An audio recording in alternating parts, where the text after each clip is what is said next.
Hey, welcome to the We're Better Together podcast. I'm Ian Stevenson. And I'm Daniel Arduña. We come from different backgrounds, but we're working together. So our goal is to help you navigate being better together in the various sectors of your life by bringing you a once-a-month interview and some stimulating thoughts on the weeks in between. We hope this podcast keeps you tracking on building something better together, whether it's your marriage, your family, your workplace. We want to serve you. So here's today's episode. Hey everybody, we are excited to have you with us today for another interview on the We're Better Together podcast. And today we've got an awesome guest, a guy that I've been getting to know over the past couple years who's actually been all over the world doing magic, doing all kinds of speaking and communicating at conferences. And he's an amazing guy. He's got so many gifts and abilities. You're going to find out as you listen, man, this dude is smart. But he also will help us all understand how wonder is applied to working better together. And you're going to enjoy meeting him. His name is Harris III. You can check him out on harris3rd.com. And Daniel, I know you haven't really met him yet, but man, I'm excited for you and for our audience to meet him. So without any further ado, let's welcome Harris III onto our podcast here. Harris, welcome. Oh man, Ian, Daniel, so good to be with you both. So yes, much yes. Yeah. Well, we heard in the beginning that Ian has a relationship with you, but I get to sit in the spot of the audience today as well and our listeners and get to learn about you in the process of this interview. So Harris, to help me and our listeners, before we even dig into more of what you do and just hearing about things that you've learned within that, can you tell us a little bit about yourself, maybe where you grew up, what some of your passions are? Let us get a little insight into Harris here. Yeah, I've got 3 hours, 4 hours. How long do I have? It's a long story, my friend. The short version is I grew up in a town in Southeast Tennessee on a farm. There were a bunch of farm animals running around, but that it was no longer in production. So it was just, from my great grandparents. And that meant running around in the forest, riding my old bike around, making trails. It was a fun childhood, but grew up in sort of the lower part of the middle class, didn't have a lot of friends, didn't have a lot of money. And so struggled to kind of find my place in the world and how to fit in. And when I was 9 years old, I ended up getting a box of magic tricks from my grandmother for Christmas. I wasn't interested in magic. I didn't ask for that magic kit, but it's the only gift that I remember getting that year. And when I first opened it up, I was like, this is kind of dumb. No one's going to be fooled by any of this stuff. Out of boredom, I go to perform my first trick for my mom and dad. They were in the living room watching TV, and I march in and I'm like, mom and dad, gather around. Here's what grandma got me for Christmas, right? And I put this little ball in a cup and made it disappear, and their eyes lit up in wonder.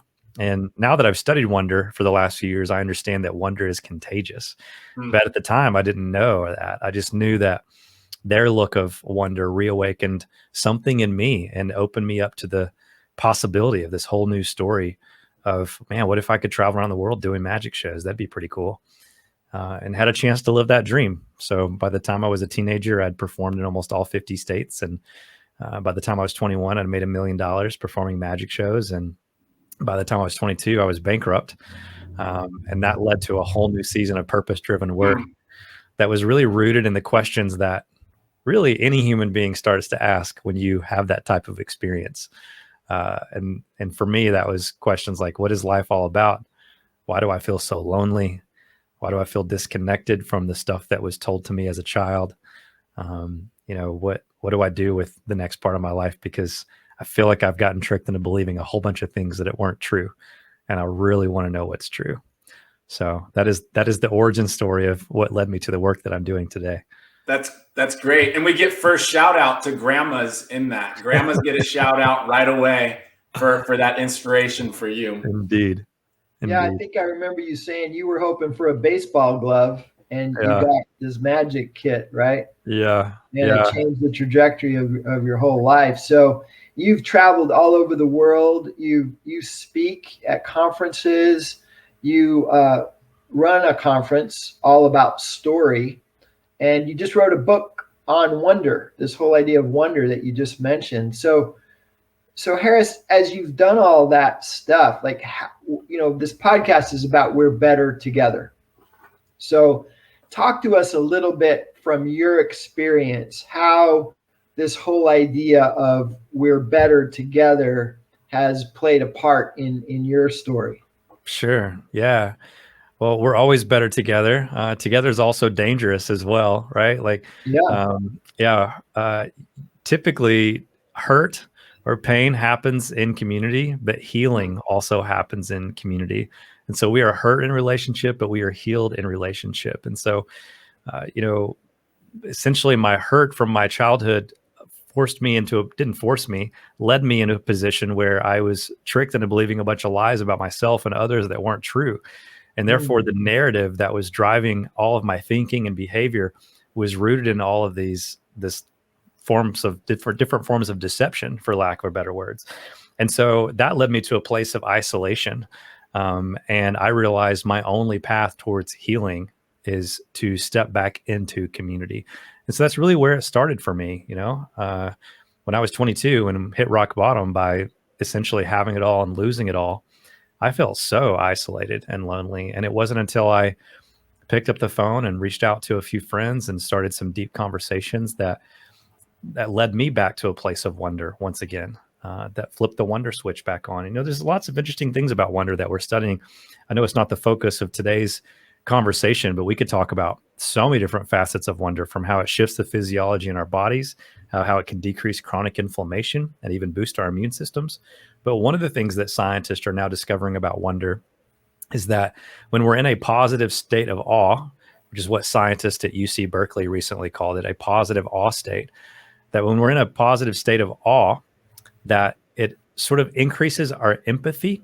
It creates a sense of smallness, not in a negative sense, but it helps us understand that we are a small part of a much bigger, more equal whole. A positive, kind of what I'm talking about, a way of understanding that is that feeling when we look up at the stars, we realize how big the galaxy is. And we're like, man, I feel really small right now. But yet with that comes a sense of significance. So positive awe states are also accomplishing that same thing in relationship with other people. It also opens us up to the possibility that a new story might be more true than the one I'm currently telling myself, which is what was happening to me at 21 and 22 years old, right? I was telling myself a story that wasn't true. And my cynicism responded to possibility with, oh, I'll believe in that when I see it. I'll believe in that when I see it. A positive awe state allows you to step into believing before you see. So it opens you up to going, okay, maybe there's more that is possible together than there is on my own. Maybe the assumptions that I'm making about him or her, who they are, or their ability to change, maybe I'm making some assumptions that aren't true, and there's more possibility to their story changing than what I'm currently believing. Just because I can't see it doesn't mean that change can't exist. So there's so much about this conversation that is connected back to wonder, because wonder gives us permission to believe in stories that we have yet to see. Yeah, one of the things I remember about your story, Harris, was in your family, you talked about how you were looking at your little boy. In that time when things were tough for you, and you felt like you'd lost your sense of awe and your wonder, and you were watching your little boy. And so when we talk about how we're better together, one of the areas we want people to fight for unity and appreciation of working better together is their family. So could you talk just a little bit about how your son as a baby made you better, because you were willing to open up and allow him to be part of making you better? Sure. Yeah. The best way to answer that question is by telling another short story. I love stories as a storyteller, but when I was in my early 30s, I was at the 4th of July event doing a fire breathing act, which sounds weird to you guys, but for someone who does magic tricks for a living and has performed for 2 million people in almost 40 countries, it's just another Tuesday or whatever day of the week it was, right? And so you're taking this torch and breathing fire and taking the torch and putting it in your mouth and putting it out, all these different fire tricks. And I made a really stupid, foolish mistake and set my face on fire for about 6 seconds. ended up with second-degree burns all over my face and my mouth. And that was painful physically, but it wasn't nearly as painful or traumatic as the hurt that came from relationship. And that relationship hurt came from the community of other performers that I was plugged into. I got ridiculed by a whole bunch of other essentially sideshow performers online. They're like, Harris is an idiot. I can't believe he set his face on fire. There was even one commenter, because he didn't like or share my worldview at the time, said, yeah, too bad he didn't die.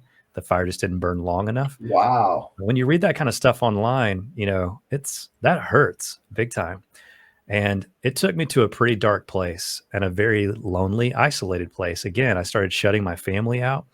And around that time, I was also a new dad. My son, Jude, was about 9 months old, I believe. And I was laying on the couch with a canceled tour, feeling pretty sorry for myself, feeling a little bit burned out, literally and figuratively, right? And I'm looking down at little 9-month-old baby Jude.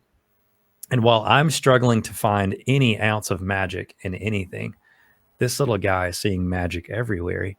I remember in that particular house, we had these windows on the front of the house. And during certain times of the day, if a car came down the road, the sun was out, the sun would like reflect off the windshield of the cars, and it would shoot through our windows and create this little prism of colors on the ceiling. And he was laying on the living room rug looking up at these. He would get super wide-eyed. He would start giggling. And I was like, dude, it's just like a little prism. It's just a little refraction of light. But that kept happening, right? Like we'd go out on the back deck and blow bubbles, and I would see just bubbles. But to a little kid, there's no just anything. And so he was seeing magic. And that's when it started to hit me. The irony that somewhere along the way, I stopped believing in magic because it felt really childish. And yet what you call me is a magician, and you see me do this stuff on stage and you refer to it as magic, but it's entirely fake. It's not real. It's not magic. But yet there are these truly, genuinely things that are in the world around us that are actually magical. They're actually magic. And we sort of roll our eyes in cynicism at that stuff. And we're like, oh, none of it matters. We're desensitized to it. And so my son, I think before my cynicism crushed his wonder, I think God used me becoming a dad and helping me see the world through the eyes of my son, to reawaken wonder in my life and remind me why I perform quote unquote magic. But now I understand if what I'm doing isn't actually magic, the magic isn't what people are seeing me do on stage. It's that sense of childlike wonder that they feel when they come in contact with something beautiful and mysterious, which sort of democratizes that idea. It means that Ian can perform magic. It means that Daniel can perform magic. It means that every single person listening to us can perform magic, because we can all create a sense of wonder by using the gifts and talents that we've been given in a world that oftentimes feels so broken. And when we do that, that can bring people back together. It can create a sense of redemption and restoration where narratives are broken. And we can all start to believe in magic and possibility again. So Harris, you just said it's so much in there, and you story, and even at the end saying narrative is broken. I think our stories are messy. As a storyteller yourself, and even what you're doing, I've not seen your magic. I look forward to seeing some of it, but you're telling a story within that. How have you seen, I think you gave us some nuggets there, but if you could expand, how have you seen our stories or our storytelling be able to bring people together? Sure. Yeah. Well, some of the magic that takes place in stories is there's an immense amount of empathy. And when you exchange empathy with someone else who has a story that's different to you, that's what leads you back to that positive awe state that I told you that scientists were studying earlier. It leaves you in wonder. You're like, hold up, Daniel, that's your story?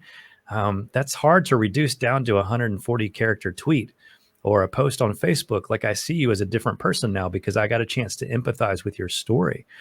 You know, it helps to understand that we as human beings are story creatures. It's how we're wired. Narrative is the operating system of our brains. Like my computer that I'm staring at you guys on right now, it runs off of an operating system. I don't even know what the operating system is, whatever the latest version of Mac is, right? My phone runs off of iOS. Maybe you're on a computer that runs off of an operating system called Windows. Well, our brains process everything in a language called narrative. It is how we think. We walk around all day long telling ourselves stories, turning our experiences into stories in order to make sense of those experiences. And we not only do this all day long, it is so much a part of who we are that even when we lay down in bed at night and physically sleep, our brains stay up all night long telling ourselves more stories, even if we don't remember them or that they were unfolding throughout the night when we wake up the next morning. And so, if we are storytelling creatures, that means that the narratives that we adopt as true, regardless of whether they are actually true or not, that's important to understand. The narratives that we adopt as true is what shapes all those stories that we tell ourselves and all the stories that we tell other people. So, narrative drives behavior, narrative drives thinking, our worldviews, from our political worldview to our religious worldview, is all formed off of that narrative. And so when that narrative gets broken, or if there are broken parts within our narrative, the only way to replace lies and deception with the truth is to go back and restore the broken parts of the narrative. Yeah. And those lies are born out of, essentially unhealed trauma, which turns into messages of shame, which turns into an untrue story. But we made up that untrue story to make sense of an experience that we weren't equipped to make sense of. Yeah, one of the things that's standing out to me just in this conversation, Harris, is that, and you mentioned it even yourself at the very beginning, is that, our premise here is that we're better together, but people also hurt us, right? So that whole community of your peers hurt you, but you didn't let them devastate you, but you allowed your son, this 9-month-old, to help make you better. And so I think for like a lot of our listeners, they live in that tension, where they've been hurt. They've been hurt maybe even in their families, in their marriages, in their community. And so they don't trust anymore. They just kind of are sitting in that place where they're not necessarily letting others make them better, like you allowed your son to make you better. What would you say is like, how do you keep from letting those disappointing moments squash you and open yourself up to letting others in so that you can become better? Like, what would be some of your comments around that? Yeah. Well, first I would say pick up a copy of The Wonder Switch and read that book. Obviously, I'm a little biased, but it's going to cover so much more than we're able to cover in this conversation. But to take it beyond that is we truly have to get back to turning the Wonder Switch back on because it's the only way for us to restore those broken parts of our narrative, right? So when those peers hurt me with the words that they were saying online, all of a sudden I experienced trauma. I wasn't able to process that trauma. And trauma lives in the lower third limbic system part of our brains. It's where a lot of active storytelling takes place. And when we don't move, as my friend Mark Pimsler says, when we don't move that trauma up and to the left, it is always active. In a sense, we're going, oh no, that thing's happening again. Oh no, that thing's happening again. But by restoring the broken part of our narrative, we're able to put that story in its proper place. By moving it up and to the left, it almost becomes more like a memory. We're able to honor the reality of that experience. Like that pain was very real, right? It really happened. I really did burn my face. They really did say those things. That was real. But I'm able to look at that and go, okay, that was a real experience. That pain was real. It actually happened, but it's not happening now, which means I can learn to trust again, as opposed to someone who is constantly triggered by that previous experience. So then the question is, how do we do that? How do we get out of those shame cycles? Well, again, a positive awe state is necessary to open us up to the possibility of the truth that can replace the lies. So we have to start by unpacking the lies, which is what a lot of people skip over. It's like going into a house that has cracked walls and going, do we want to repaint or do we want to put up wallpaper? It's like, neither one is going to work. You're asking the wrong question. The walls are cracking because the foundation's broken. Yeah. So we as a culture, we think we're really good at telling the truth. And many times we are good at speaking and telling the truth. But what we don't realize is that we tell the truth to someone who, again, their narrative is already filled and broken with some sort of lies or deception. And so you tell the truth, but it doesn't fit. It doesn't compute because it contradicts what the narrative already says is true. And so you actually have to unpack the untrue part of the narrative. You have to unpack the lie and the untrue stories to sort of get at that restoration, to open someone up to the truth. Otherwise, it's like the meaningless affirmation that you write on a Post-it note and put on your computer monitor. If someone believes a lie, if there's a lie that's a part of someone's narrative that contradicts that truth, it doesn't matter how much they fight every single day to like look at that little Post-it note or the note on the bathroom mirror until they have a corrective experience to process the pain that led to the broken narrative to begin with. Otherwise, the truth is constantly in contradiction with the lie that's going on inside their heart and their head. So we got to deal with the root cause. And then you can start affirming regularly. You can be reminded of the truth because you don't have a problem believing that that truth is actually true.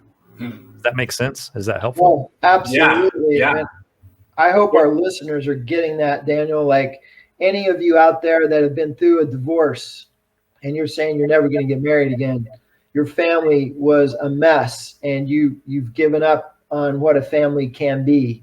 Your work scenarios have been garbage and you don't think it can be any better. Like unpack those lies that have created a foundation and you can build something new. That's what I'm hearing you say, but you've got to have a sense of wonder and awe to be able to get there, right? Yes. And where there is an absence of wonder, there is a presence of cynicism. And again, cynicism is like, oh, no way, man. I'll believe in that when I see it. Like Roald Dahl famously said, those who don't believe in magic will never find it. It's not that there isn't magic to be seen and experienced. It's just that those who don't believe in it can't see it. That's because seeing is not believing. I can do a couple magic tricks to prove that I can always deceive your senses and fool your eyes. Seeing is not always believing, and confirmation bias is super strong. But what the science supports is that believing is actually seeing. That's not woo-woo. That's not new age stuff. That's the science. What we believe quite literally has the power to change what we see. So if I stand in front of the mirror and believe I am hopeless, I don't have what it takes, I don't measure up, no one is ever going to marry me. My life is like I'm going to see someone, a reflection of someone in the mirror who is all of those things. So is it just positive psychology if I just look and believe like, oh, that guy's awesome, like you've got what it takes? It doesn't mean that you fix your brokenness by staring at yourself in the mirror and saying that you're awesome. It's that belief gives you permission to do the work and go become that person. Just like when you're creatively trying to find a solution to the problem, the person who is cynical and says, there's no solution to this problem, there's one that doesn't exist, compared to the team or the person who's like, well, I don't know what the solution is, but we've got to brainstorm and get creative and innovate and try to find one.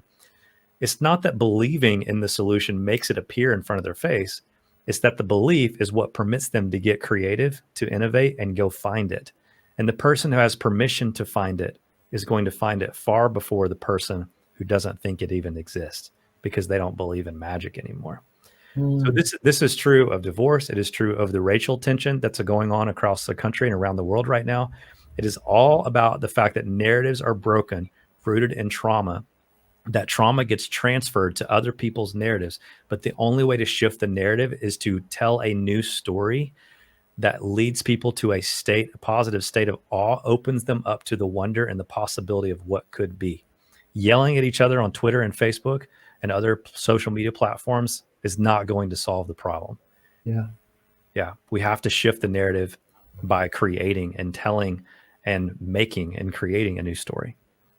So Harris, I saw a quote from you that I think is probably a pillar for you of impossible is just an opinion. And maybe you just answered a lot of that in what you just said, but I feel like there was so much of what was just like, how could anyone ever love me? Is there ever there's no way that there's a community for me. My story doesn't matter. Is there a story that I can be a part of that's bigger? But is there more that you would unpack even in that statement or that quote that kind of speaks into this sense of what we're talking about today?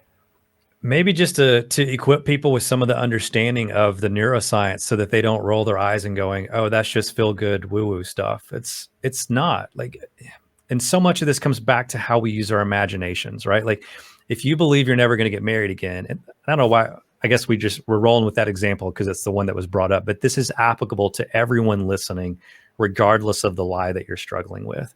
But for the one who's like, my life's too broken, I'm broken, no one is ever going to marry me again, I am not lovable. That story that you are telling yourself, you are doing the deception, like you're doing the lying, you are lying to yourself. However, that lie was birthed out of a story that someone once told you. You had an experience that you didn't have the ability to process. And therefore, your only way of making sense of it is to go, I guess that happened because I am not lovable. Now, from that point forward, I think your imagination got hijacked. Imagination is always active. The myth is imagination is this childlike thing that we use as kids, and as we grow up, it starts to fade. That's not the case. Imagination is always active. We just start misusing our imaginations because they get hijacked by worry and fear. Your imagination is like a virtual reality flight simulator for the future. You're a storytelling creature. It's how your brain is wired. So every single experience you have, you're sitting in the back seat of a car, riding down the road, you're in an Uber, the driver starts texting on his phone. What's happening? Your heart starts racing, your palms might get sweaty, you get a little concerned and fidgety. You're thinking, I don't feel safe right now. Why is your nervous system freaking out? It was an act of imagination. Your brain fast forwarded in the story subconsciously, often outside of your conscious awareness. Your brain was fast forwarding, going, what happens next? That's what it's doing all day long. What happens next? What happens next? What happens next? Well, what happens next in that story, your imagination decided was an image of you rear-ending the car in front of you, running off the road, going in the ditch. Didn't like that image, sent that image back to your nervous system. Your heart rate increased, your palms got sweaty. That was your nervous system trying to tell your brain, hey, this isn't safe. You need to remove yourself from this situation right now. Now, years ago, when safety was not getting eaten by a tiger or getting kicked out of my tribe, being isolated, not having food to eat, like, of course, we had to stay primed to look for fear everywhere. That's not how we have to use our imaginations in 2021. So how do we use our imaginations now to worry? Oh, no, I'm going to be lonely. I'm not going to be married, right? It's fear of enoughness. Am I going to measure up? Am I worthy of love and belonging? But that worry and anxiety is a misuse of imagination. And so we have to retrain our imaginations, which is impossible unless you turn the wonder switch back on, because I think the wonder switch toggles how you use your imagination. But if we can re-flip that wonder switch back on, we can recapture that sense of imagination and use it in productive ways instead of destructive ways. We can imagine the possibility of a new story instead of staying stuck in the old stories that we're living out. So Harris, within that, I mean, there's so much that you just shared within there that's good. And we look at this season of isolation that a lot of people have been in, and yet we see some of that. We see some light at the end of the tunnel within that. We see you speaking so much of story. We see revival happening in nerd moment like Dungeons and Dragons, and that storytelling aspect that brings people together. The wonder and awe that a group of people experience in the illusion. What are any principles from all of those things that you would share with our audience that maybe as we come out of this season that we've been in, that they could actually grab a hold of in connecting, in being better together, and experiencing together? How can they grab a hold of that as it seems like there's going to be a hunger for that? Yeah. Well, when we're in a sign or a time where it feels like there's a lot of hopelessness and desperation, sometimes it just takes a spark, that little bit of magic to wake us back up and snap us out of it. And I think that's what you're talking about. There's a lot of that happening right now. People are desperate to find something real, some sort of real magic that reminds them that there's far more going on around them than what they can currently see, smell, taste, touch, and hear, right? That's certainly been my experience all the times that my wonder switch was turned back on during the times that it wasn't. And so how do we do that? Well, we get back in touch with the magic of our childhood. There's a big difference between what is childlike and childish. Like, it's possible to put away childish things and grow up and mature in wisdom and in truth without ever losing your sense of childlikeness or childlike sense of wonder or childlike faith, right? Like, I mean, in the New Testament, it's like, hey, put away childish things, grow up. When you were a little kid, you did this, but now you're a grown up, do this. But yet Jesus said, hey, unless you even have the mind of a child, right, you'll never even enter the kingdom of God. So it seems contradictory. It's not. It's just that there's a difference between being childish and childlike. And so how do we go back to the childlike things, the childlike experiences that permit us to see the magic, to experience the magic? That is found in relationship with other people. It's found in nature and creation. There's science now that supports that even going for a walk in a forest can put you in a positive awe state. And again, starts to shift some of that physiology. Something simple like smiling for 30 seconds starts to shift your physiology. Laughter, right? And even, yes, sometimes we can even see it in the mirror. I've not written too much about this or spoken about this too much, but I've been thinking lately about the creation narrative. And even those who are listening to us right now don't know where this conversation is going to end up. But even if they don't embrace that creation narrative from the Bible, it is fascinating to me that the creator of the universe makes all this stuff that we marvel at, like the stars in the sky, for example. And he was like, yeah, you're right. I'm not surprised that you marvel at it. It's good, right? But then, according to that narrative, he created us, human beings, in the image of God. The image of God. That's insane. And then he looks at us and says, whoa, like, wow, this is really good, right? Which tells me or begs the question, how much more magic is there in us than even the stars in the sky? But we look at the stars and we're like, whoa, wow. And then we look in the mirror and we're like, how? Right? Like how? I don't know how that's gonna, I don't know how, I'm not enough. I don't measure up, right? And so we've got to find a way to tap back into that magic again and learn how to see it. But we won't see it until we learn how to believe in it. And so if we want to figure out where our belief systems are coming from, we've got to go back into looking at the experiences of our past that have shaped our narratives that are driving all of our thinking and behavior. Time to heal from some of that trauma. If you want to heal from trauma, you got to understand that it happened in relationship, but it's only going to heal in relationship. So we're better together. So good, Harris. Wow. We could spend another hour talking about stuff, and you've got so much wisdom, I know, just from spending time with you. And I just really want to encourage our listeners to check out Harris's site. It's harristhird.com. And on that, you can learn about his book, The Wonder Switch. If there's anything that you've heard here that might encourage you to flip that wonder switch back on and see how you really can be better with other people, even though they may have hurt you in the past. I hope you'll take us up on that and you'll do it. But Harris, thank you, brother, so much for taking the time to join us. We appreciate you so much and all the wisdom you've shared here today with our audience. And just thank you. Is there anything you want to just say to close out? I was going to say the feeling is mutual. Mad respect for what you both are doing. It's important work in the world. We need conversations like this to continue to pull us back together. And so these types of gatherings are essential to that process of shifting the narrative and shaping the future. And to those listening in, you're like, yeah, that book sounds cool, The Wonder Switch, but I don't have the extra few bucks right now to buy the book, or I don't even like to read. Still head over to harristhird.com and just click on that free training. I don't remember what the button says, but it's pretty easy to find. And there's a 60-minute essentially class that I walk people through. It's totally free, of something in the book called the Transformation Map. And it showcases the process step by step of how trauma can lead to shame, how shame can lead to lies, and how lies can break our narrative and turn the wonder switch off. And I'll give you a step-by-step plan of how you can get back to a place of wonder, how you can get unstuck, get out of the complacency, get out of the worry and anxiety, and back to living wide awake to wonder, so you can live the creative life that I believe you were put on this planet to live. So it's totally free. It's like an hour long. It's a cool training, but that's at harristhird.com. That's so practical, man. Like, for all of you listeners out there, I hope you'll take him up on that. I know I'm going to check it out.